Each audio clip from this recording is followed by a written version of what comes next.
Dr. Erica Steele, naturopathic and natural medicine doctor with a holistic family practice in Virginia. Welcome, Erica. Thank you so much for joining us today. Oh, thank you so much for having me. I really appreciate it. So, how did your passion for health and healing begin?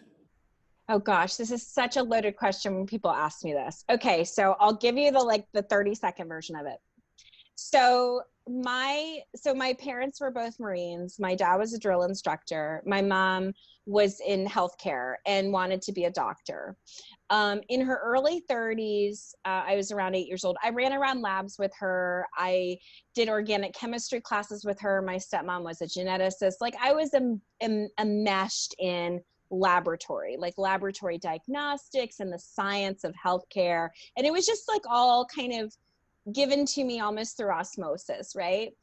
And so my mother, when I was really young, had a psychotic break and suffers mental health issues. So she suffers from what is diagnosed as multiple personalities. There's a schizophrenic line in my mother's family lineage. So my grandmother was schizophrenic. My great grandmother had they didn't diagnose things back in the day, but she had some stuff going on. You had to check the temperature when you walked in the room. So my mother had a break. So I saw this amazingly talented, incredible woman just out of nowhere, just lose herself. Right. And so, going into conventional medicine, she tried everything under the sun. Her bathroom looked like a Walgreens pharmacy. And I never really saw her getting better. In fact, I just saw her get sicker and sicker and manage more and more and more. And so we switched and she started doing more faith-based healing. I'm a Native American. I grew up as a practicing Native American. So we did like vision quests and we did spiritual dances and we did Reiki attunements and rebirthing and acupuncture. So like I went from all this science stuff to all this faith-based healing, this spiritual connection, this more holistic style of health. And so, me, of course, kind of just a sponge, right? And I was stuck in the middle. As my mother was having so much challenge that eventually I was very badly abused. I had post-traumatic stress at 14. And so I ended up leaving my home at 16. But I knew two things. I knew, number one, I wanted to be a doctor. I knew that God put that into my heart. Number two, I wanted to be self-employed, right? But I also knew number three was that I needed to heal myself before I help other people, right? And so I really sought out more of a voyage, a journey, if you will, of self-healing. So through the process, I got 6 degrees, hundreds of certifications, transformed my life into one that I truly love and evolve. And so that's really why I got into it. And initially it was to help heal my mother. Of course, I gave that up because it's impossible, right? She's on her journey, I'm on mine. But then it really morphed into a passion for healing. Like I'm like a deep diver. I just love to get in there and figure stuff out. I've always been that why child. So this just made it even more like profound, like finding the why, finding the cause. Why is somebody unwell? Figuring out, is it biochemical? Is it mental? Is it emotional? Is it spiritual? Is it, there's so many different angles. So that's really kind of how I got into this. Well, that is really exciting. And it's so much what we need from doctors now. It's so much what we need for our healing is somebody who's willing to be on the journey with us and help us get to the root cause of what's going on or the multiple causes of what's going on and see how things are intertwined and see us as whole beings. So could you talk a little bit about the drawbacks or, failings of traditional allopathic medicine when it comes to family practice and the places where integrative and functional medicine really excel and help reveal, Yeah, I think allopathy really serves its place. It has its role in terms of diagnosing and managing a particular disease process. And I still work a lot with allopathic doctors. That's the integrative side of what I do. Even though I professionally, I didn't want to prescribe a pharmaceutical. I didn't really believe in it in terms of me prescribing it or whatever. But I do believe that there are some people that need that as a stabilizer. And that's what I've always seen kind of pharmaceutical as. It's like, it's not a long-term solution. It's a stabilizer to stabilize the person. So I think with allopathy, there's a great disconnect. They're trained very linearly and very much want to put a patient in a box. They're also not really trained in listening very well, like listening for and reliably delivering that which makes a difference to them, like to the patient, like because they're listening from a lens of my, I only have 15 minutes in this room, my patients are backing up, why is this patient being difficult, I just need to prescribe this drug. And of course, this is the worst case scenario. There are probably amazing allopathic doctors that do an incredible job, and I don't want to discredit that. At the same time, I think the vast majority, it's a very fear-based practice. And so it's like, if you don't do this, this is going to happen, and it's worst case scenario. But when we look at allopathy, like the word Latin, it means heroic measure. So they're trained to save you at all costs. But if you're always in that survivalistic mode when you're dealing with people, you're not really able to truly see all the dynamic, right? I don't treat from a survivalistic perspective. Now, I will have people come in that have been to every doctor under the sun. They're afraid, they're shut down, their adrenal glands are like jumping out of their body and running around, the street. Your adrenal glands are your stress glands, like their hormones are all over the place, their nervous system's all over the place. I mean, they are just like, they can't, especially, you tack on 1, 2, 3, multiple children, it's like even more. And the wife and the mother's the central focus of the home. So if she's not grounded, forget it. Everybody else is like off the rails. And so part of my job, in my role, is to really stabilize the person, help get them out of that reactive, parasympathetic fight or flight response, because that is not a healing response, right? That's a fear-based response. So we got to click them into more of that rest and digest, more of that relaxation, and help them to think more rationally, right? Think more logically. Now, it's a trick, because if the body is going crazy, cuckoo for Cocoa Puffs, if you will, and then the mind is like following it, or vice versa, and then the emotions are all like, we're highly reactive and non-self-regulating, like now you really got a lot going on. And so it's funny, people that work for me, they go, wow, Dr. Steele, you have a very interesting patient population. And it's like, I think because people find this practice as a respite, because it's the first time a provider actually not only listens to them, but validates what they're saying, recreates them in a way that leaves them empowered. Like they break down crying because they're like, oh my gosh, like, and I don't always have to give the greatest news, right? Like I had a cancer patient the other day, and I had to let her know, I had to take a stand, because she'd been to every doctor, she'd been to Duke, and she just wasn't accepting what they were telling her. So I had to take a stand to save her life. And I go, look, we're not playing any games. Like, I need you to go. I'm going to refer you to an amazing oncologist who I know and work with for years, right? I'm not treating you until you go and see her, period. And I had to take that stand for her life, because a lot of times people come to me looking for the Hail Mary. So it's not about like us or them. It's not about choosing one or the other. It's really what's best for the patient. It's best for the human being that's sitting in front of me, that's representing generations of women, that, men, people, mothers, daughters, wives. It's like, I want to be able to bring care back to healthcare, because it's lacking, in a significant way. So I think functional medicine in and of itself is an amazing modality. That's all the laboratory diagnostics and the causative agent. But even still, that's lacking, because you're still looking at the body through this lens, which is why I have those 6 degrees, because I was like, wait a second. So I started with psychology thinking, well, this could be good. But then it's the study of what's wrong with the human condition. So I go, well, I don't really think there's anything wrong with the human condition, right? And then it was like, well, I learned all these modalities and alternative medicine degrees and, natural healthcare sciences and laboratory. I love labs. Like, oh my gosh, I love them so much. And there's an art to reading labs and biochem. But then I was like, wait a second, I'm giving these patients the most amazing protocols. They should be getting well. They should be like blowing off, but they either weren't showing up.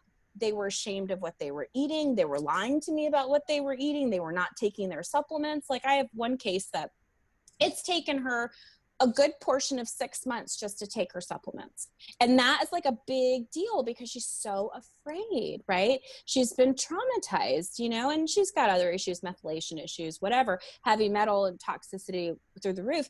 However, like having to be patient with her, not trying to force her, control her, fix her, but just being with her through this experience and answering the questions that she has, walking her through the process, educating her. Doctor in Latin means teacher. It's our job to be able to educate. Now, I have that advantage because I stepped out of the insurance world and I said, this is not a model that's going to work for me, period, because I can't do everything that I do in the span of 15 minutes. And some of that has to be used for vitals.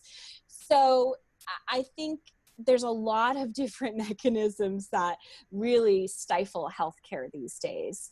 And so it's really up to us in terms of creative thinkers, but also, people that are purchasing to invest in their health, invest in different modalities and things like that are going to help them heal. Because then the cost goes down for everyone. Yes, and you raise a lot of great points, and I really think that whole holding the space for someone to heal and being in the right frame of mind to not be triggering their fight or flight response and really help them center and stabilize emotionally. That you just really, I think, hit the nail on the head overall for everyone. How that space of healing really comes from that spot. So Mm-hmm. yes. I wish all doctors could know that and really Yeah. take that in. Yeah. Well, and I've learned that we can only meet others as deep as we're willing to meet ourselves. Okay. And so if I hadn't done the mental, emotional, spiritual, psychosocial, all the work that I've done on myself and my healing, I wouldn't know how it feels on the other side of that desk. I wouldn't know how it takes, like my former partner, husband, he passed away of bladder cancer, right? And it was such a powerful experience for me because it was like one of the first times. I mean, I've been on the side of that desk before, but for different reasons, more orthopedic style stuff. But like to have that conversation and to feel that reaction and feel all that wave of emotion and desperation. I mean, logic goes way out the window. Like you're not thinking anymore.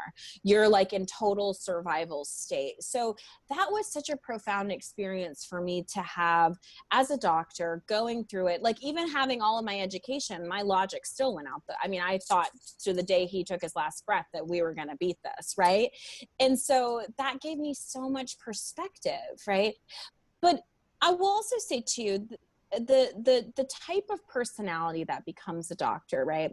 We're super type A, we're super like workaholic, kind of, we avoid our relationships. Not all doctors, but most of us, we kind of hide out in school. We get our self-esteem from pieces of paper and money. I'm just being real. And so there's not a whole lot of peopling going on in all of that. There's not a whole lot of feeling going on with that. There's a whole lot of shut it down and perform, excel, and the people are kind of secondary. So I really had to take a step back mostly because my personal romantic relationships were dismal. And they taught me a lot about myself, right? It's like, I never had the health thing. I didn't have the money thing, but boy, I got served up the relationship card big time over. And it's like, can you see me now? Can you see me now? And so I think the unique part is that I've really been able to face myself and really willing to dig deep and go there, right? Not everyone's willing, because it takes like a lot of courage to go deep, to be able to face yourself and see all your imperfections. Because I mean, I'm a recovering perfectionist. Like, my dad was a Virgo. Like, you get a 98, why didn't you get 100? Right? Like, I mean, those were my reality makers, right? Like, perform, excel, do, and so going into all of that consciousness, and then clicking right into that, and then getting my self-esteem from every degree, every piece of paper that I got, and waking up, in my early 20s, and I had my 6th degree, and I was signing up for a PhD program going, wait a second, like, you already have 2 doctorates, too bad. Like, okay, maybe you need to find your love somewhere else. Maybe you need to, because none of them are really making you feel good. But I think too, I'm conscious, right? I'm not unconscious. I'm not walking around pretending like everything is great when my whole life is falling down around me. It's like, okay, wait a second. My life was falling down around me.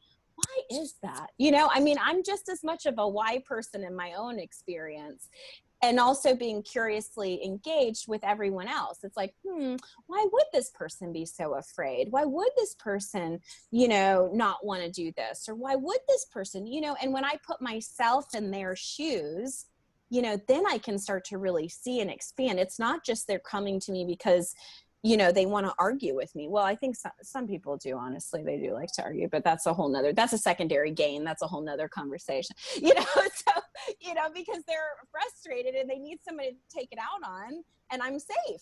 So it's like, why not, and so of course I've learned all about that, for sure, and setting healthy boundaries and taking a stand. And sometimes I do have to take a stand, like with that cancer patient I was telling you. Like, I have to take a stand to save her life, because I can't placate that. She's got a fast growing tumor. That thing is hot and angry. She's got to do something that's allopathic. Thank God we have that available to slow it down, right? And so I think it's just knowing, what is necessary for that patient at the time, and really serving them. It's not about you. It's not about your ego. It's not about your degrees. It's not about how many dollars you have in your bank account. It's how many cars, nothing. It's nothing. All it is how can I best serve this person that God has put in my world and made me responsible for in that moment. I'm not responsible for everything, but I'm definitely responsible for being that vessel to serve that person in that moment. And I take that very serious. So. Very cool. And when you're talking about your process and your relationship to self-exploration and self-healing as a doctor, I'm thinking about teachers and how much we need that kind of attitude from teachers, where they're hungry to learn and to develop and to reflect on their own, part in the teacher learning dynamic, Yeah. Um, Yeah. So I would love for you to talk about COVID and how, what you've been seeing with your clients and what Yeah. your thoughts on it are. And Yeah. So like, of course it changes every day, right?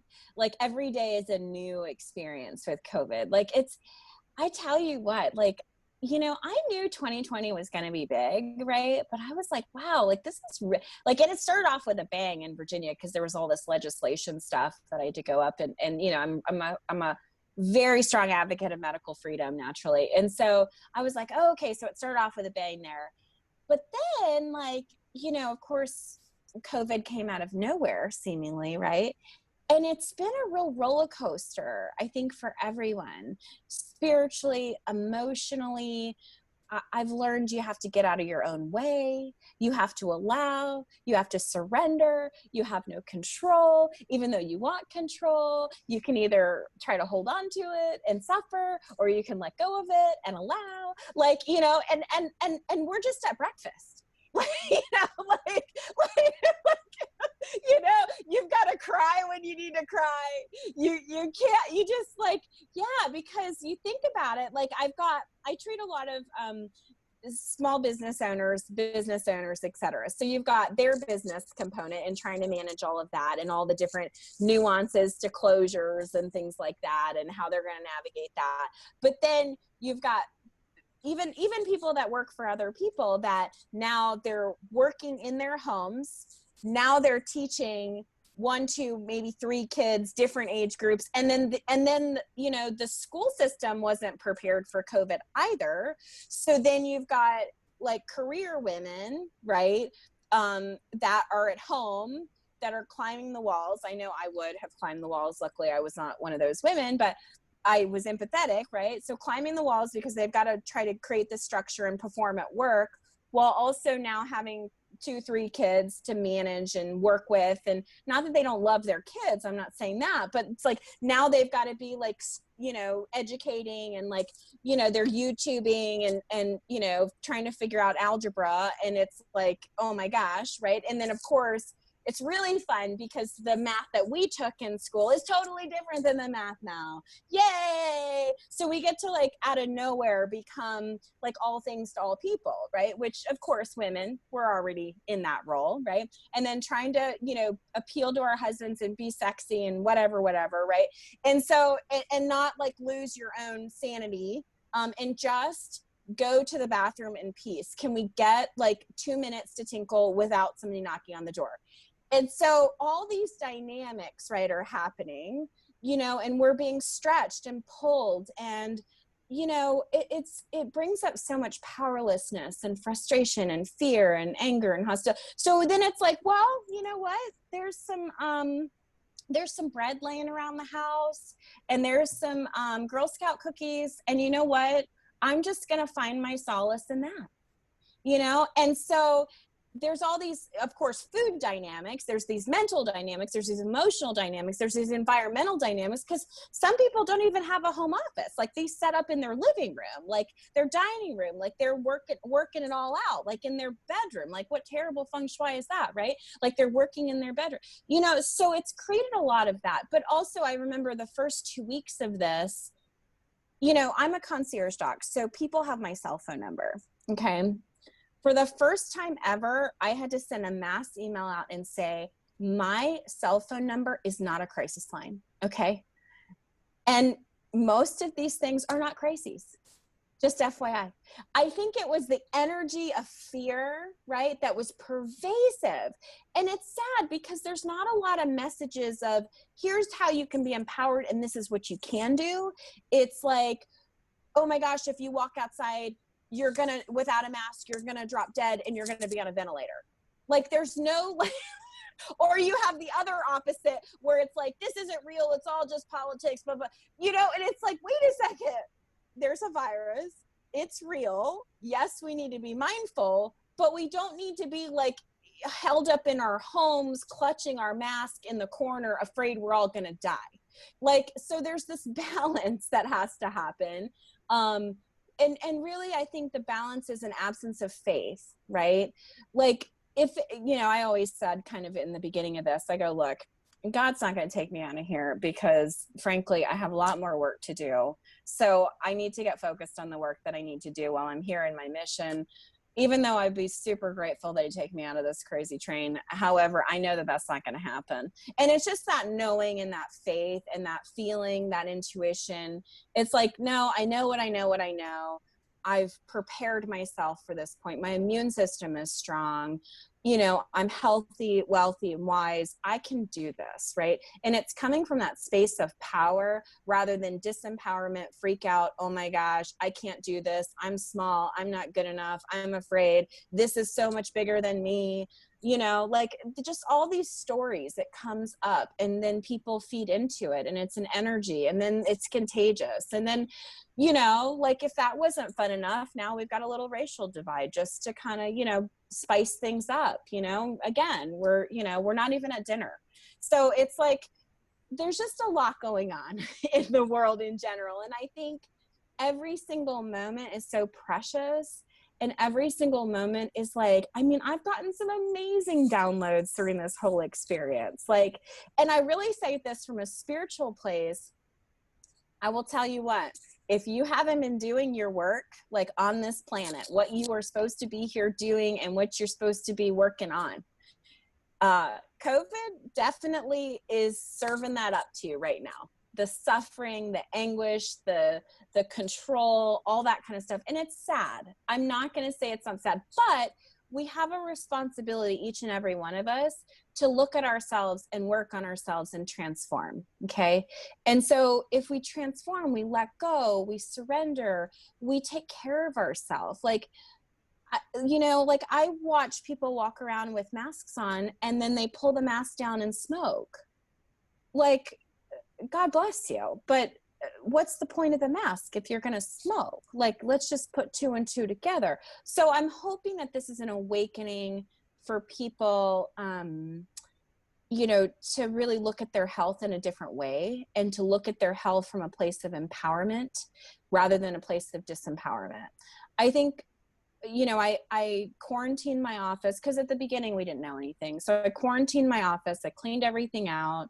I sent the email out, like, y'all need to breathe. I did a 30-day like emotional wellness. I sent them all these like techniques that they could do. I had to turn my cell phone off. Like, y'all are going to be good. If you don't, please go to the ER, like just to help them to kind of see, like, wait a second, we're not going to allow whatever's going on outside to kind of take us over.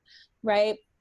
And so, coming back, I had gone through such a spiritual awakening with it that, my patients are going to match my energy. If I'm freaked out, they're going to be freaked out. That's just bottom line.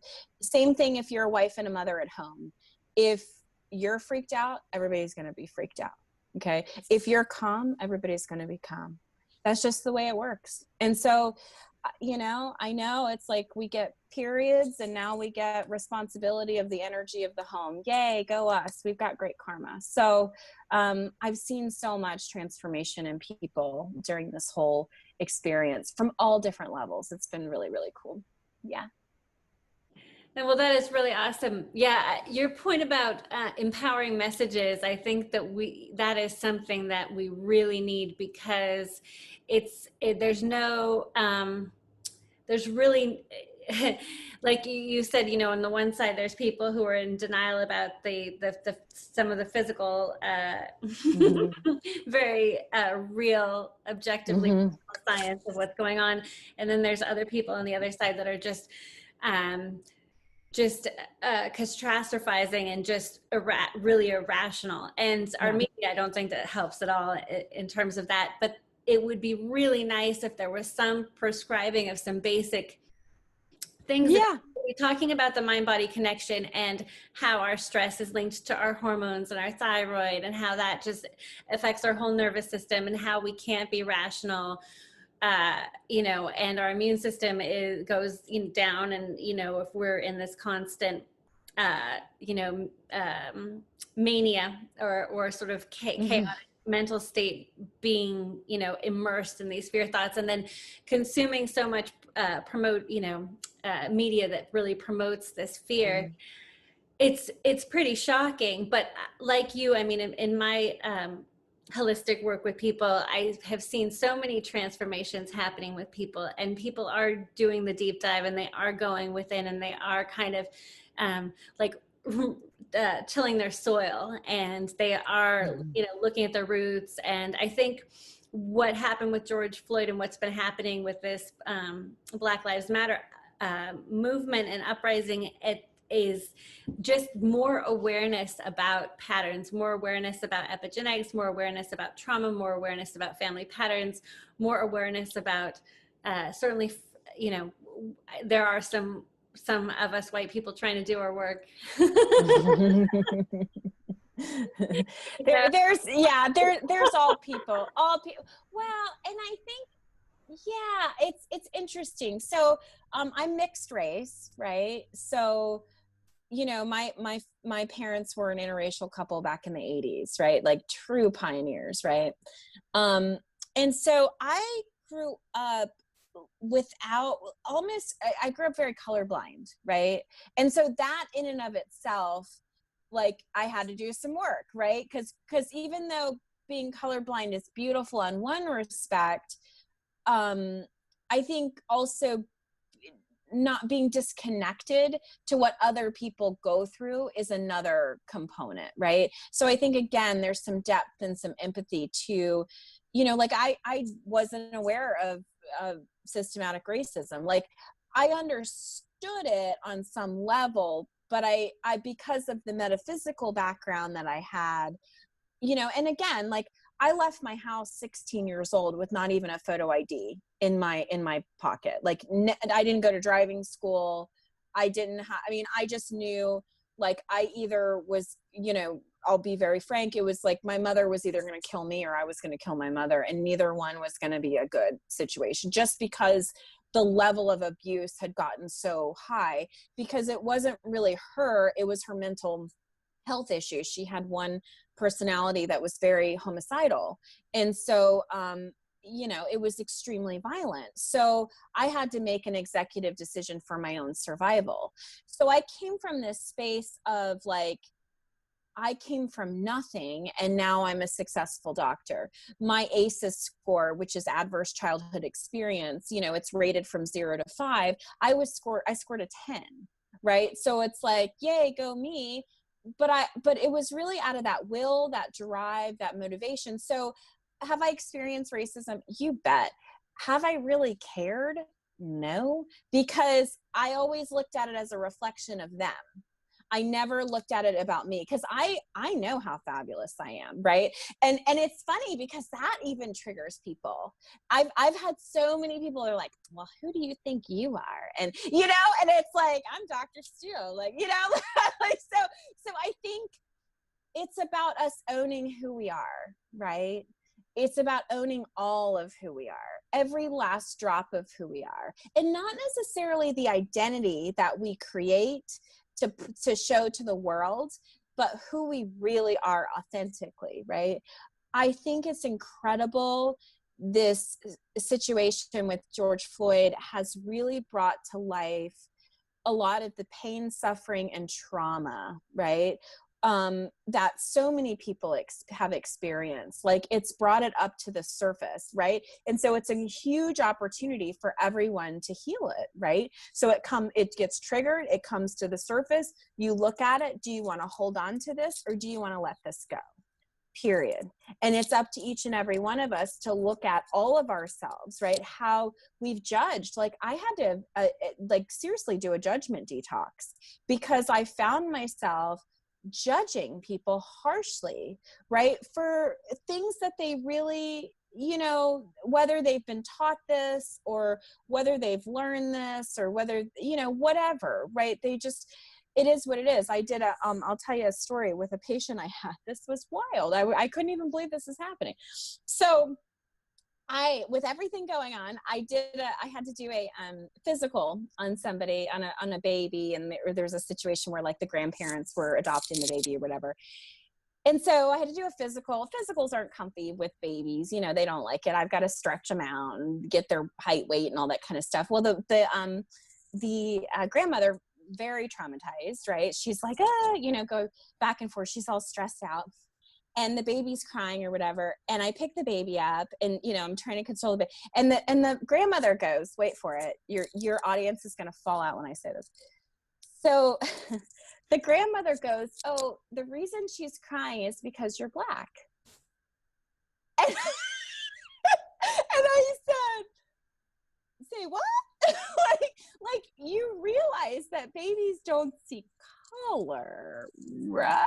I had to like disconnect, and it was amazing. It's like what I got from that. So then, she asked me to go get her husband, because I was like, I'm offended by this. Like, this baby is crying for gosh knows what reason, but me being of color, I don't even identify Black because I'm mixed race. I have Black in me, but that's not who I am, right? I'm Erica. And so I got her husband, and I just couldn't shake it off. I was looking for this little tool I needed, and that thing could have been blinking red lights right in front of me. But I was so shaken. And I said, I turned around and I said, I can't do this physical. I'm sorry, I can't do it. And of course she got really upset and, screaming and pointing at me. I'm not a racist. You're calling me a racist. That word didn't come out of my mouth. But what I got from that spiritually was like, that spirit of racism can live in anybody, anything. It doesn't really matter. And it's an energy, right? And so when we all encounter it, because there's going to be a time, whether you're white, Black, red, green, we all have come up against it. I get a lot because I'm so young. I'm 35. So like people are always like, well, when you get older, and I'm like, yeah, I've lived like 4 lifetimes at this point. So, but nonetheless, like, it's really all just separation. That's all it is. It's like me saying, I'm separate from you, you're separate from me, which that's a separation from God, honestly. Like, I'm part of God, you're a part of God. Whatever the color of your skin may express. I'm not making light of systematic racism, not making light of the trauma and the adversity that exists. I know that exists. At the same time, I also know that God is a powerful creator. And if we put ourselves in alignment, we can create anything we want. I'm living proof of that. Totally. I set out, I wanted to be self-employed and I wanted to be a doctor. Bam. 2020, I'm self-employed. I'm a doctor. I'm moving 2 blocks from the beach. In 2 years, I'll be on the beach. But like, I was a mile from the beach. Now I'm going 2 blocks, like I'm living my best life because I know who I am, and who I am is love. That's all I am, is a frequency of love. So if I see love within myself, I'm going to naturally see love within you. We can share, we can understand, we can learn from each other, we can grow from each other. You can share with me, I can share with you. We can learn, right? Because I don't know everything it is, to be who you are. I have no idea. You don't know what it's like to be me. But if we share with each other, then I can figure out, like, somebody had to school me on systematic racism. And I was grateful they did. And I was like, wow, that's really cool. Because I didn't know, because I thankfully I wasn't impacted in lower income areas, right? I've always been in, which that has its own thing too, because things like that just don't happen in those kinds of neighborhoods. So I had my own like struggles with it. But I think it's just such a cool time that all the things that are dark are coming to light, meaning that all of the things that have held us back, that have stagnated, that are really, I'll use the word evil, all the things that are rooted in that evil, right? And evil is not it is what it is, right? But it's all coming to the light. We're all going to God, which is just incredible. So, yeah. Right. Well, I think that this is a process of our own collective evolution, which needs to happen for the earth, for us as humans to remain on the earth. Mm-hmm. It's absolutely necessary that we come to terms with ourselves. So it's our personal narratives and investigating who we are and what our identity is and what our path is, and how we can sort of get control of our creations and of our perception, and how we can alter it, and how we can work at our deepest level with people in that state of love. But we have to go through these systems of patriarchy and racism and all of it. I mean, with the church, the abuse of children, the trafficking of humans, that disconnect, which allows for abuse of other human beings, which becomes evil. It happens because of a disconnect of a belief that we are other. It comes down to a total lack of empathy. And so while we're at it, we need to be looking at all the ways in which we other people. And a big part of that is that process of looking at our own judgments, which I think is coming really naturally to everybody as we look at ourselves. So yes, yeah, it's I mean, really, I just wake up I go, wow, what an amazing time to be alive. Like, what an incredible evolutionary. I always was like, when I was young, I was kind of transplanted, I felt like, because, you know, I wasn't like your typical, I was like that, you know, 8, 9-year-old kid, you know, dancing around to the Doors in my living room. Like, you know, Peter, Paul, and Mary, like I know every single song, like with all the melodies, right? So I always felt like I was always so like enamored by the 60s. Like I was like, oh, this time of consciousness and great awakening and awareness, not realizing that like what everybody was dancing about in the 60s is actually happening now. The age of Aquarius, the enlightenment age, the age of awakening. I mean, the information age. Like you can't hide anymore. Like you can Google it. You know, so it's just such an incredible time. And I think as more people wake up, more people do the work, more people are courageous, more people look at themselves, heal, not try to force things, but really stand in their power and stand in their truth and listen to whatever the message of God that's coming through them and whatever gifts and mission that they're here for. Because that's really what it's all about. It's like, you know, I knew little girl, doctor, self-employed. That's all I knew. And then I went and I was obedient, thank God, not always, but in that moment I was, you know, I researched, you know, all the different type of doctors. I researched, you know, the allopathic doctors. I was like, yeah, that doesn't really make sense. I researched, you know, because I wasn't like too on to the Rockefeller, the whole deal, you know, and then I researched, you know, chiropractors, and I was like, yeah, I can see that, you know, a little DD Palmer action. You know, I looked at osteopathy, which I thought was cool, but then I was like, oh man, but they sold out to the AMA, you know, and so, and then when I found naturopathy, I was like, oh my God, this is so beautiful. And then I looked and I was like, oh, but they're like the redheaded stepchild of healthcare. Like nobody, like there's like 2 in the whole country. Nobody likes these people, you know? And so, but that's what God said. And he kept bringing it back to me, showing up, showing up, showing up. And finally it's funny, I went to this naturopath one time and it was so bad. She, I mean, she was very well respected, don't get me wrong. But for me, I was like, cause I had done all this work. And so she just ran this test on me and she gave me all these supplements. I walked out like, I don't know, maybe $600-700 lighter. And, you know, I was a good patient. So I'm taking all these supplements. I'm taking like 20 something supplements, wasn't feeling better. Nobody talked to me about food. Nobody talked to me about trauma. Nobody talked to me about my emotions, my mental state, nothing. And I was like, holy cow, but she was busy. And I was like, this is what people think naturopath is? Oh, I could do this. Like, this is not like, what? Like, this is nothing. And so I listened to that little voice. And God opened up every single door, like I've got thousands of stories. I opened my practice with $500.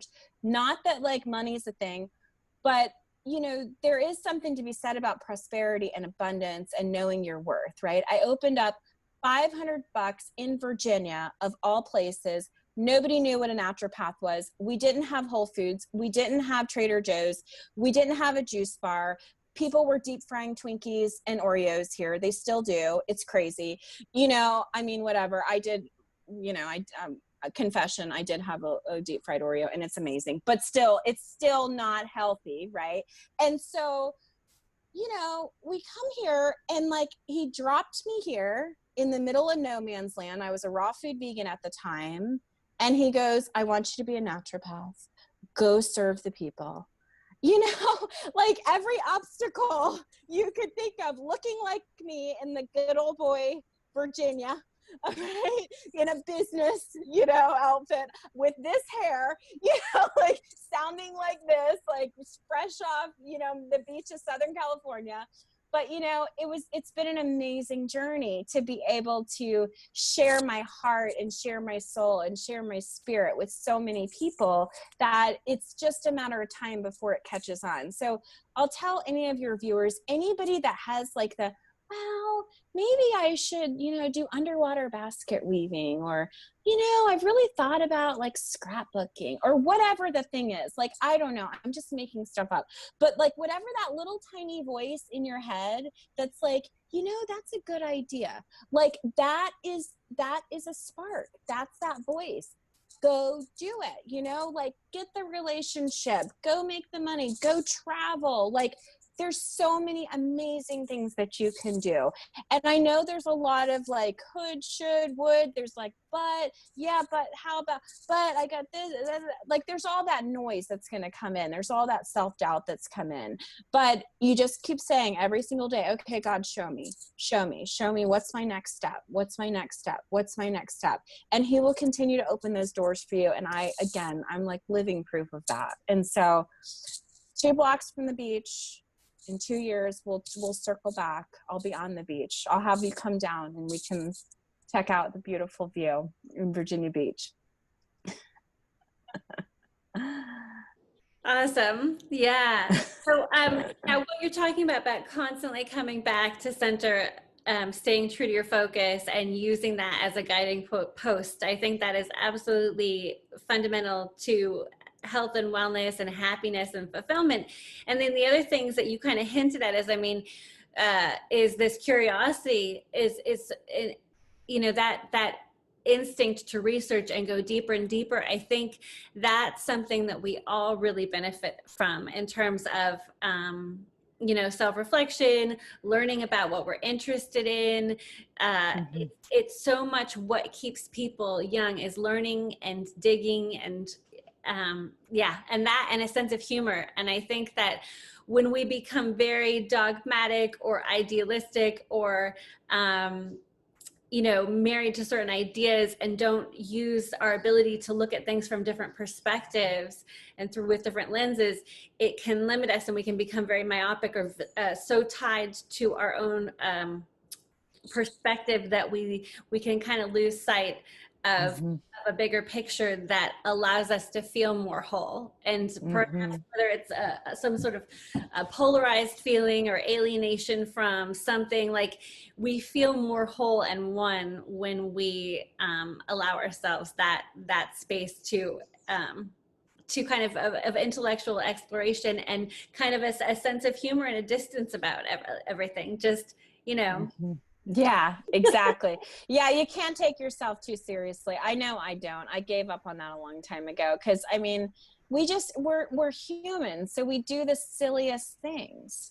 Like we just do like it's like, and you can sit back and watch it. Like, okay, so you know, like as a for instance, right? And I'll be totally transparent and very vulnerable. So I did a lot of healing work this past week. I did like my neurofeedback. I did some constellation therapy. I had some acupuncture. I had a massage, like, and then also too, all the other things that I do, like A, with the media, but B, like running my practice and treating my patients and like, you know, all this. Oh, and then I'm moving too on top of that. So just throw that in there. Right. And so I was so exhausted. And so I just had to go to U-Haul to get 6 boxes. That's it. Just 6 boxes. That's all I needed.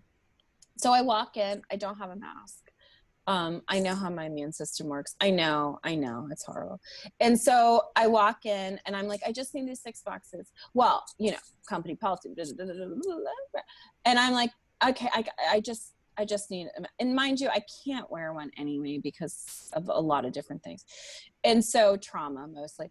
And so, you know, I can't wear a mask. So he's like adamant, like forcing me, like, you know, and it's like a power thing. It's like a control thing. It's like with this particular individual, because that's another thing I've seen with the COVID, like those people that are disempowered are kind of sometimes using these masks as a way to try to empower or disempower.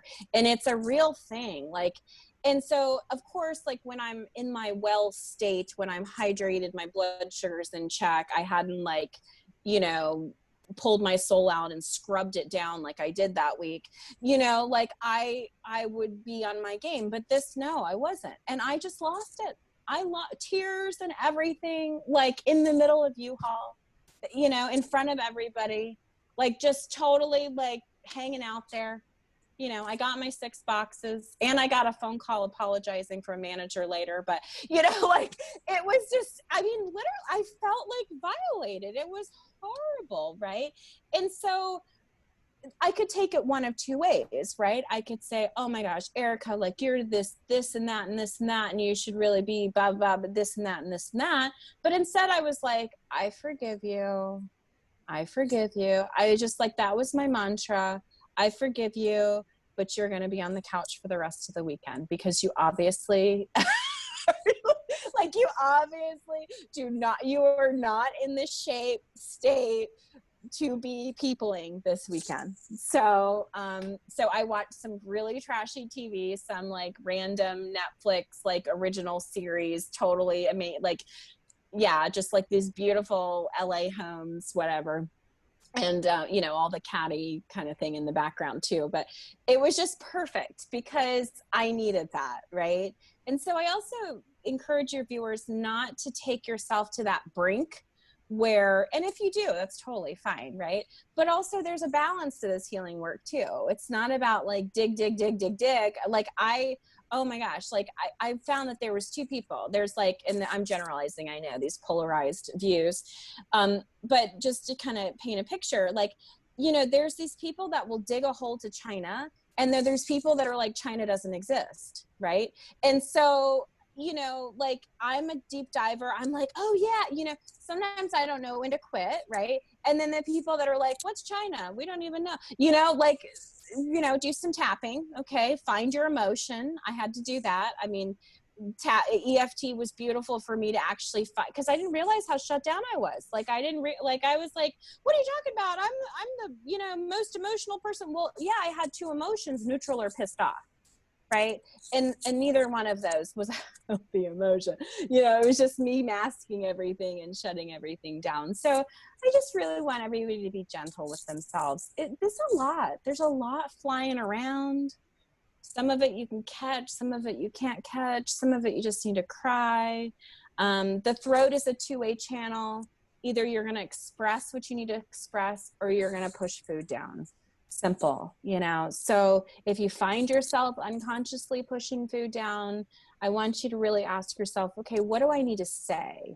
What do I need to say? What do I need to express? What do I need to get out? Because, I don't want to keep betraying myself in that way. Like consciously we know, sugar's not necessarily the greatest thing. Even though I did, succumb to the deep fried Oreo. Those are not the most amazing things either. I mean, they really are, but they're not. You don't want to eat them all the time. They're painful on the liver, let me tell you. So I think it's just important that we all just find some neutral ground. Like, don't take this thing called life too seriously. Like it really, don't take healing too seriously. It's hysterical how everything happens and how everything unfolds and how we connect and find each other. And, you always get what you need in the perfect timing. It's just about trusting and having faith and believing not only in yourself, but also this higher source. If you call it God, I call it God. Creator, Mother Earth, nature, whatever, but I don't care what you call it. It's all the same thing to me. It's just having that connection. Absolutely. Absolutely. Well, thank you so much, Dr. Erica Steele, for joining us today. It's been a pleasure. Yay. Awesome. Well, thanks for having me. Yeah. So how can folks find you on the internet and find your various offerings? Yeah, so on the interweb. So right now, holisticfamilypracticeva.com. I'm on Facebook as well, either as Erica Steele or Holistic Family Practice. We're actually coming up with my branded page because I am launching more nationally, which is really exciting. So drericasteele.com, we'll get to that, in the next couple weeks. And so, yeah, I'm very responsive. I love to help people find themselves, and really just help them transform. I offer a complimentary 15-minute consultation that somebody can schedule. I treat people all over the world, so it's not just like, little Virginia Beach. And so, yeah, if you really want to reclaim your life, reclaim yourself, and my message resonates with you and my little funky vibe resonates with you, please reach out. Thank you, Dr. Erica. Thank you so much for joining us. Thank you. Take care. Bye. Bye. You've been listening to Healing Wisdom. I'm your host, Pandora Peoples, certified chartered herbalist and psychic medium. You can find Healing Wisdom podcasts at womr.org. Contact me with any feedback, questions, or show ideas at peachypandora@yahoo.com.